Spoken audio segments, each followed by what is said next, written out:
Number two on your list, Jeff. Into the top two. Khalil Mack. Ah, wow. Okay. I think it's incredibly unlikely. He's like 35 years old. There's talks he's not even play again. Like he was talking with the Right. Chargers. I don't know what his price point will be. He's 35 years old. He's starting to slow down a little bit, but I just love the physical power he's played with. Like when I studied Will Anderson, there was a lot of people in that draft class like Will Anderson's not that good. Will Anderson's fine. He reminded me of this dude. Just the power and the size. Boye and Derek Hall, I think, are good edge rushers. They're mid-level. They drafted them in the second round, but they're missing that like top guy. Ideally, that would come from the draft. You want an upside, athletic. So, all things being equal, I'd love to draft this guy. But if I want Yeah. just like a dude to play on the edge for a year, you saw what Clowney did in the system.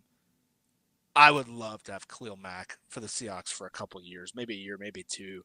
I think Mike McDonald can get, and you put him with Boye and Hall, and you get that power. Power in the trenches is the theme of my. If you want to become the team of like Baltimore, I think he's going to be priced out. He might stay in LA. He might go to a team closer to winning.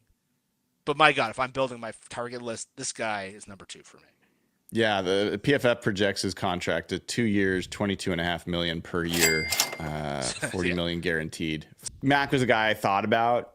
I it's just not couldn't pull realistic. the trigger. Yeah, it's Couldn't not pull the realistic. trigger on feeling like it was realistic enough to happen, especially given him his potential for retiring. So I think it makes sense, though. I do. I know exactly why you're saying it. I don't think it's crazy. I just, for me, the likelihood factor knocked him off the list. So my number two, pretty straightforward, Ernest Jones. Dark side under the lights. It gets scary.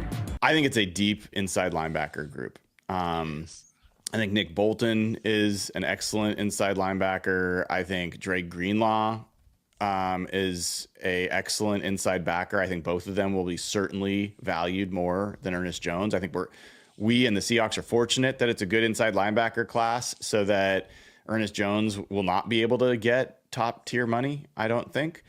And I just think you got to sign him. I think you can't go back and have to figure out if another guy's going to fit or not. You know him, you love him. He's great in the locker room. He's great on the field. He does all the things. Sign the guy, move on. So like right age, all that stuff. So definitely Ernest Jones.